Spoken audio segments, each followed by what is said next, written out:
Hi everyone, 2:30 na naman at abot kamay na pangarap time na naman po tayo. So today we will be watching episode 334. But before we do that, recap muna tayo ng nakaraan. Patuloy si Moira at si Zoe sa kanilang pagtatakip sa kasinungalingan, pero lagi naman silang nabibisto gaya ng nangyari na to. Dinig na dinig ni Annalyn na sinasabi ni Zoe yung totoo. Pinapanood, napapatigil ako kasi tinitingnan ko kung ano yung mga nangyayari. So si Moira, hindi niya nakuha yung CCTV na pinagawa ni RJ. Muntik pa nga siyang mahuli. Nagtago siya para siyang daga na nagtago sa ilalim ng table, makatakas lang, wag lang siyang makita ni RJ. Tapos si Zoe naman, ayun, pagkatapos siyang i-confront ni RJ, dinaan lang siya sa drama. Iniyakan lang siya ng iniyakan. So nakita kasi dito ni RJ na talagang si Moira yung nagtulok sa kanya sa hagdan. So ayan na naman siya. Ito naman si kailangan mo Zoe nalaman kay na ginawa niya ng mami mo kay tatay. Hindi ko alam mga pinagsasasabi mo. Anong hindi mo alam? Zoe, pwede ba huwag ka na mag-deny? Bakit hindi niyo sinabi kay tatay? Ba't hindi niyo sinabi sa mga pulis? Kasi, kakonsyaba niyo sila ni Ma'am Moira. Tama ako, di ba? Alam mo ba kung anong sinabi ni Kuya Bogs bago siya mamatay? Inamin niya sa akin na dahil sa nanay mo na aksidente si tatay. Kaya pwede ba huwag ka na mag-deny? Shut up! Shut up, Annalyn! Shut up! Bakit? Kasi guilty ka? Shut up! Bakit kasi nahiya ka sa sarili mo? What's going on here? Zoe, Annalyn. Itong si Annalyn, inaaway ako. Kung ano-anong kasinungalingan yung pinagbibintang sa akin. Anong kasinungalingan? Eh, kayo na sinungaling kay tatay! Hindi ka ba nahiya sa sarili mo? Ano bang pinag-aawayan ninyo? Kasi po, Dok, nalaman na po nito, Annalyn, na may kinalaman daw po si Ma'am Moira sa pagka-aksidente daw po nito, RJ. Tapos po, Dok, narinig ni Dr. Santos yung usapan ni Ma'am Moira at ni Zoe. O, di ba? Malimig nga kayong dalawa? Is this true, Zoe? No! Sali na pati yung mga tao na nakikinig. Grabe, ang ganda. Teka ha, ita-timer lang natin para hindi tayo makopyright kasi sa sobrang sarap ng panonood natin, lagi ko nakakalimutan na nakababad na pala ako at hindi ako nagsasalita. Pagka ganun, kailangan nagre-react ka talaga. So, para hindi tayo makopyright, kailangan react ako ng react. No, it's not true! Can you not ask me that stupid question? Mom and I were talking about something habang itong bida-bidang to. Kung ano na naman pinagsasabi, siningit na naman yung accident issue with Daddy. Eh, hindi naman bago yun eh. Dahil galit siya sa amin ni Mommy, di ba? Ang galing And for your magsinungaling. info, walang kinalaman si Mommy sa accident ni Daddy. Accident nga, di ba? Ako. So everybody, shut up and mind your own freaking business! Sige ka. Sige, mag-walk out ka. Pero isusumbong kita kay tatay. Oh. Eh, isambong mo para namang maniniwala sa'yo. Ah, Bakit? Sa tingin mo, may tiwala pa rin siya sa inyo? Tandaan mo, Zoe. Makakahanap din kami ng ebidensya. hawak At kapag na. nangyari yun, makukulong kayo ng nanay mo. Sige ka, lagot. Lagot ka, Zoe.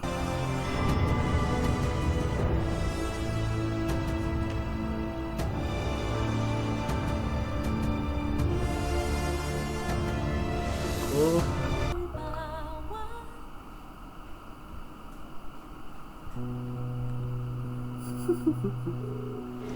Dapat makita ni Robert.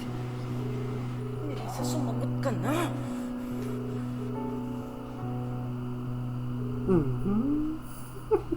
Moira? Sabi mo ba ikaw yun? Moira!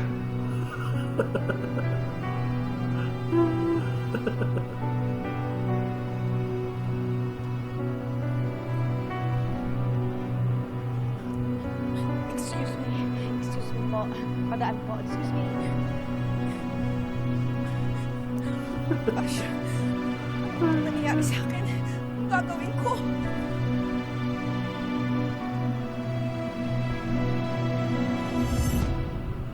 Tumatakas para na siyang kriminal.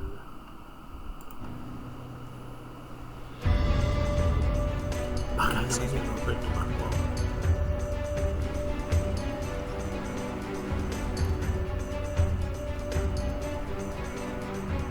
Wala na.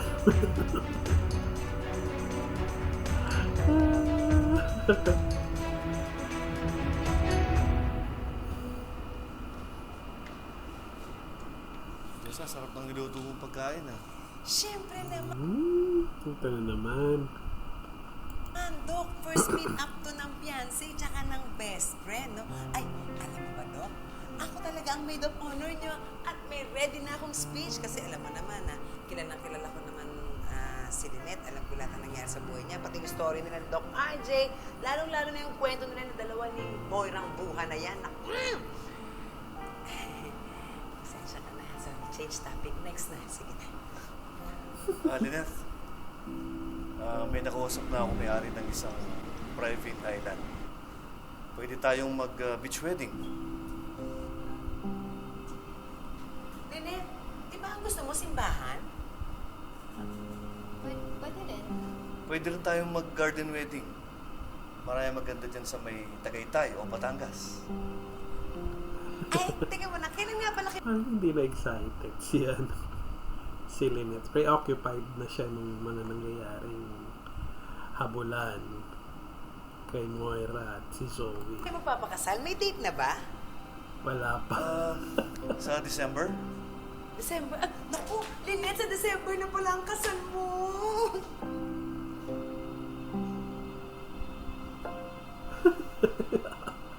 Ang lamig. Lynette, mapapa-discharge na ako today. At mapapayos ko na yung sing-sing mo. Kasi medyo maluwag sa'yo. Ay, naku, Lynette. Ang ganda-ganda naman pala ng sing-sing mo. Kintab-kintabang ka talaga dyan, Lynette. Si Joe siya na lang nagre-react. Lynette, okay ka lang ba? Oo. Pasensya na. Medyo puyat lang eh. Ano nga yung pinag-uusapan natin? Meron ba kayong tinatanong sa akin? Kasal. Ay, nako. Pasensya na.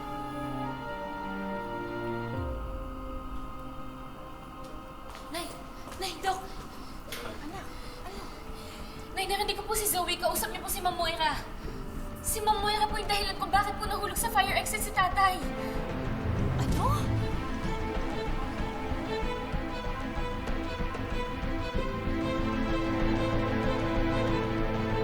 Naku, mani mahabol ni Robert!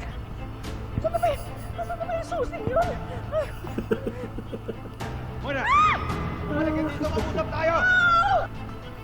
Sasagasaan siguro yung kakatakbo. Naku, baka masagasaan. Bumaba ka dyan! Bitiwan mo ako! Bababa ka o hilahin kita pababa. Robert, please, marami pa akong meeting sa pupunta. Bitiwan mo! Naku, marami pang meeting sa salbahe ka talaga. Hindi mo maharap yung kalokohan mo. Ako! Leave me no choice, Moira. Ala, Moira! ipapulis mo Wala! na yan. Huwag mo nang Balik ka habulin. dito! Stop the car! Kakasagasaan ka pa yun eh. Boss, anong nangyari? Tinakbuhan niya ako. Duwag siya. Ayaw niya ako kausapin. Alam na ba ito ng tatay mo? Wala pa po, pero sigurado po ako sa narinig ko. Tara, nanay!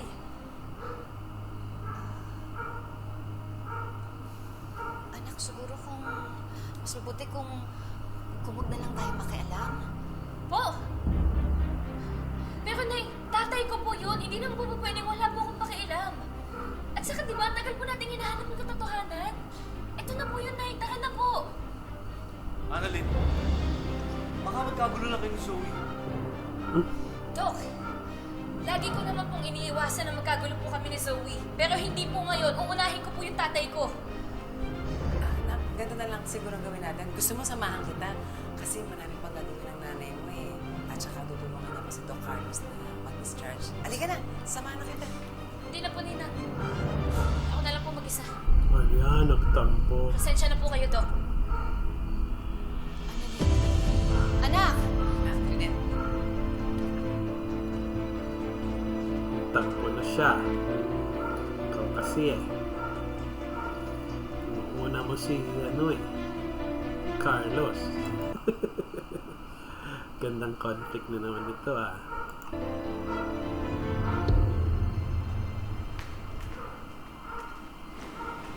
Zoe,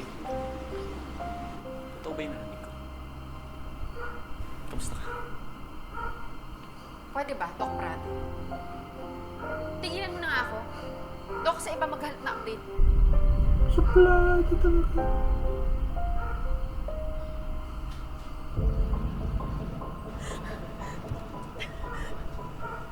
Bistado na ako. Bistado na ako. Masisira na yung lahat. Paano na kami ni Zoe? Alam na kaya ni Zoe?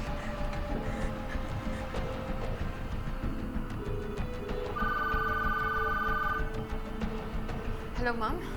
Hello, Zoe. Alam na ng daddy mong lahat. Nakausap mo na ba siya? Mami, si Annalyn nagsumbong. What?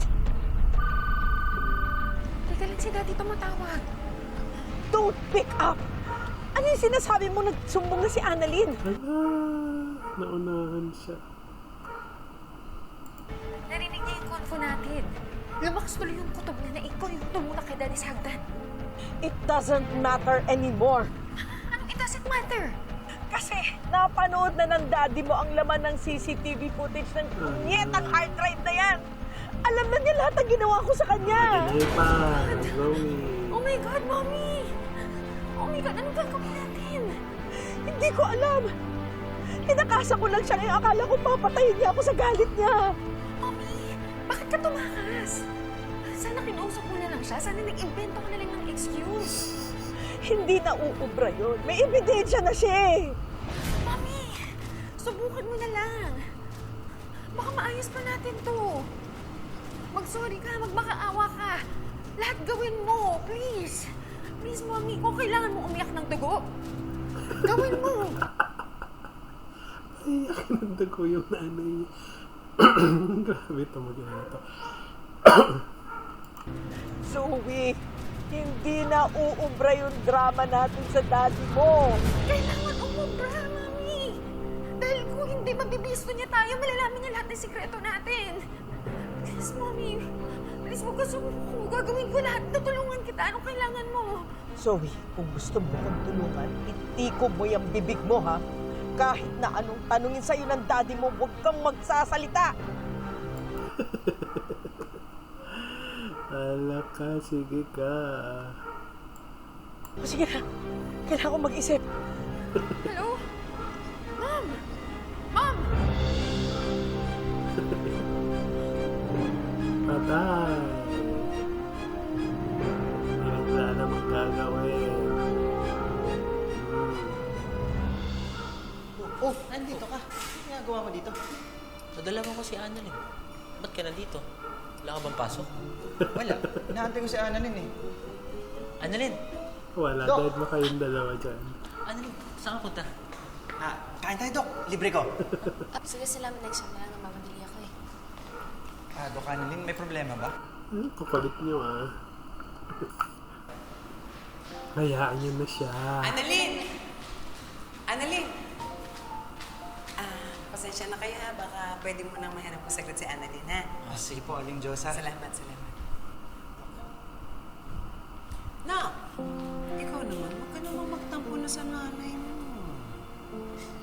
Hindi ko lang po kasi maintindihan. Bakit parang wala pong pakialam si nanay kay tatay? Now, ayaw lang naman syempre maging unfair ng nanay mo kay Doc Carlos. Dapat talaga yung jowa at saka yung kasal ang inaasikaso, hindi si Doc RJ. Alam mo, kung libre lang talagang nanay mo, kanina pa kayo nandun kay Doc RJ. Kaya huwag ka na magtampo sa nanay mo, please. naman po yung ninang. Pero paano po si tatay? Oh, ang ganda nga ng conflict na nilalaro nila ngayon. Alam ko na. Gusto mo, samahan na lang kita. Halika na, tayong dalawa na. Hindi na po ninang, okay lang po. Ako na lang po mag-isa. Ano na lang po muna kayo kay nanay. Sige po, ninang. Ingat ka, ha? Hmm.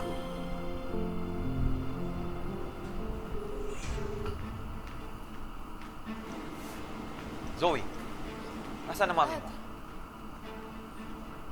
Hindi ko po alam. Don't lie to me, Zoe. I'm sure nag-usap na kayo ng mami mo. Hindi, Dad. Niiwasan ako ng mami mo. Palibhasa, alam ko na ang ginawa niya.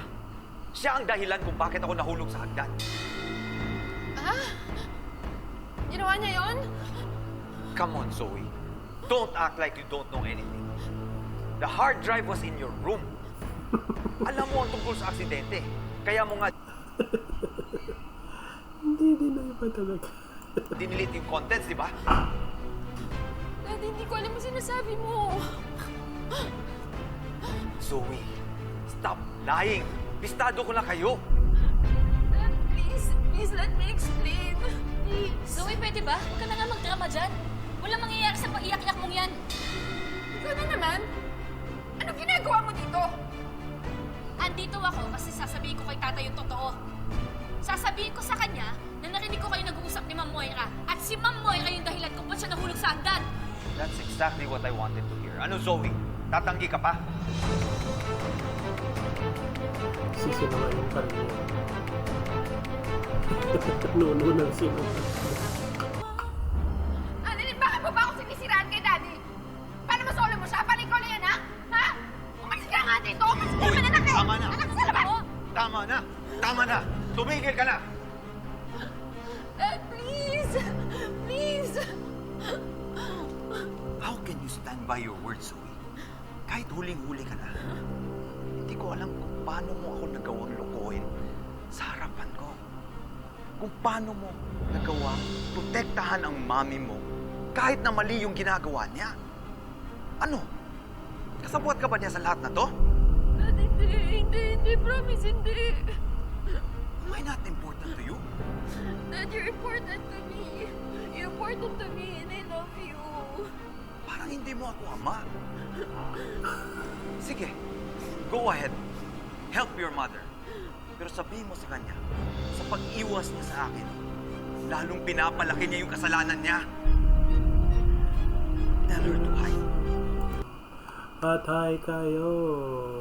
Diyos ko. Because I will do whatever it takes to find her. Demanda mo na kasi, sabay mo na demanda. Sorry.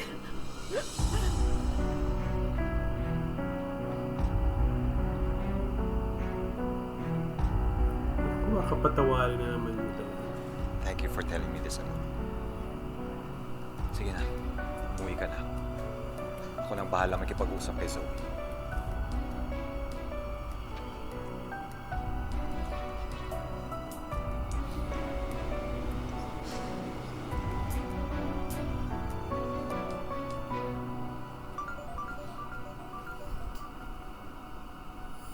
Ay, nako. Hello po, Doc. Hello? Annalyn? Ano kaya? Sino naman? Ano naman niya?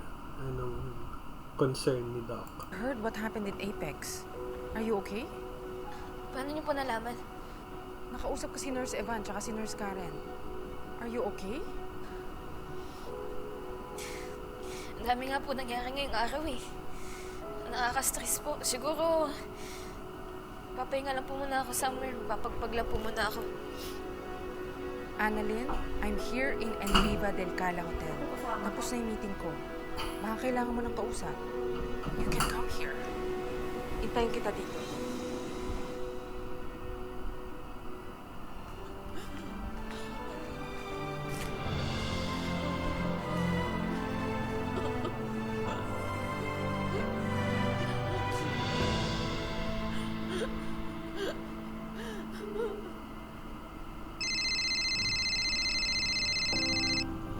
May isip naman paraan si, paano magsisinungaling si Moira.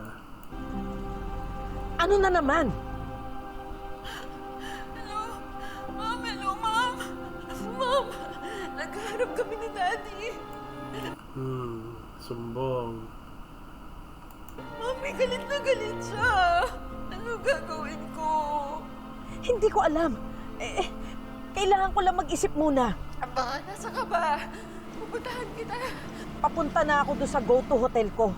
Doon na muna ako magstay habang hinihintay ko humupa yung galit ng daddy mo. Teka, magtatago ka? Iiwan mo ako? Mami, paano na ako? Malaki ka na naman eh. Hindi gamitin mo yung utak mo. And besides, kanino bang kasalanan to, ha? Paano ba nabasa ni Robert yung hard drive niya kundi dahil sa kapabayaan mo? Teka, bakit ako yung sinisisi mo? Alam nga naman ako sisihin mo. Sino ba tumulak kay Daddy sa hagdan? Hindi ba ikaw? At bakit ko ba nahila yung daddy mo? Hindi ba para itago yung sikreto mo? Na hindi ikaw ang tunay niyang anak? Kung hindi ka nagpabuntis kay Carlos, Ala, maririnig siya. hindi mangyayari to! Talaga, dahil malamang hindi kita naipanganak. Sana nga hindi kita naipanganak. So ganito na tayo ngayon? Kinampihan pa naman kita? Tapos iiwan mo ako sa ere? Wala kang kwenta! Zoe! Hello, Zoe!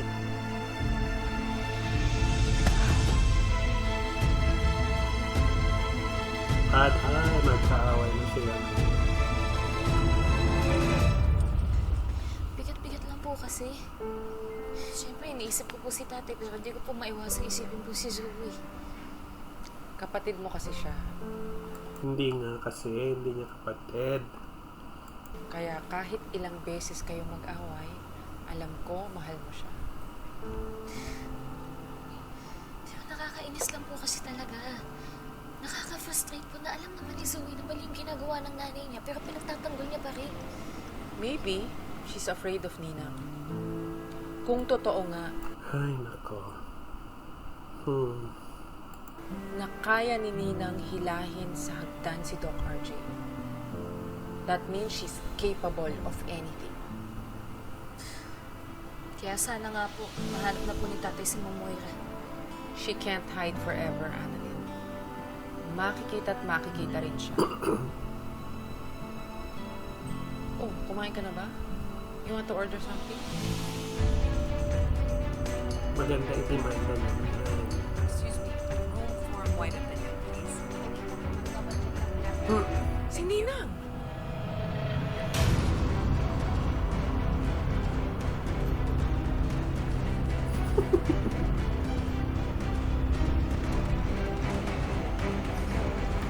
Pakulong nyo na. Padampot nyo na sa polis.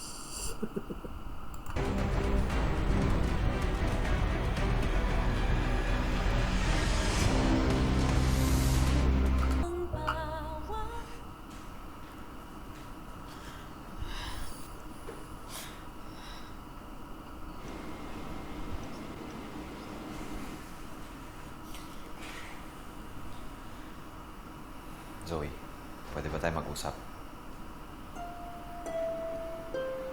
Kuda drama naman yan.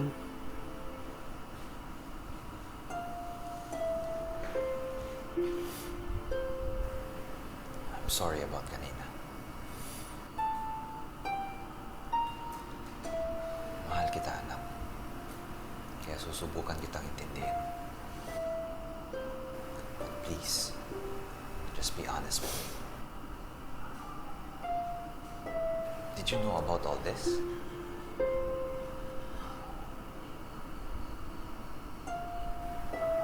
Kailan pa? Recently lang po. Dad, I'm sorry. Zoe, bakit hindi mo sinabi sa akin? Bakit hindi mo inamin nung tinanong kita? Kung hindi ko pa nakita... Kasi nga, malalaman mo na magtutuloy-tuloy yung hindi kanya tatay. yung hard drive, Kung hindi ko pa naparestore yung CCTV footage na pinadelete mo, hindi ko pa malalaman yung totoo. Dad, I'm sorry. Naipit lang ako eh. It's either you or si Mom. And parehas ko kayong mahal. Pero kailangan ko pumili, Dad. Bakit mo siya pinili? Eh alam mong mali ang ginagawa ng mami mo. Pinilit ka ba niya? Tinakot ka niya?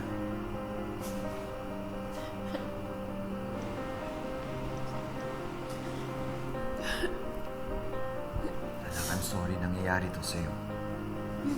You're making bad decisions because of your mother. Anong klaseng nanay siya?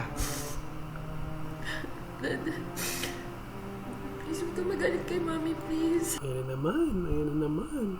Puro na huwag magalit kay Mami. Zoe, unfair naman yung hiningi mo sa akin. Ang laki ng kasalanan niya sa akin. And I don't even know why she had to pull me down the stairs. Anong kasalanan ko sa kanya para gawin niya sa akin yun? Alam mo ba? Miss, matagal pa ba?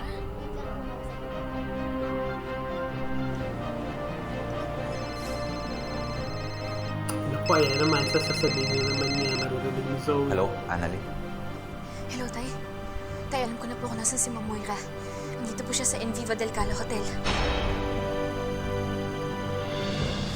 Alam mo ang problema ko? Nakaka-suspense. Ikaw. Kasi kanina ka pa nakaharang dyan sa dinadaanan ko. Nakita na ni Annalyn kung nasaan ang mami mo. Sasama ako, Dad. Zoe, don't you dare warn your mother about this. Alam mo, no, tama pala yung kutob natin doon sa mag-inang Zoe at Moira na yon. Magkasabwat! Alam mo, nag-aalala ako, Jose. Kasi hanggang ngayon, wala pa rin balita kay Annalyn. Ano na kaya nangyari doon? Hindi ka po pwedeng umalis. Parating na si tatay at kailangan mo siyang harapin. Hindi ko siya haharapin dahil wala akong kasalanan. Robert? What are you doing here? Hindi mo talaga alam. No, I have no idea. Sinungaling ka? Dad, please. From now on, puro katotohanan ang lalabas dyan sa bibig mo.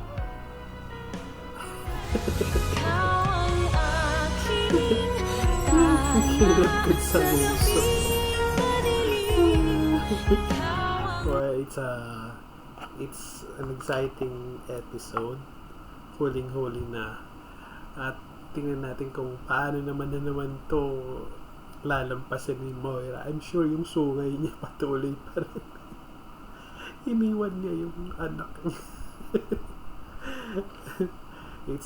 It's an entertaining show, so panoorin ulit natin bukas.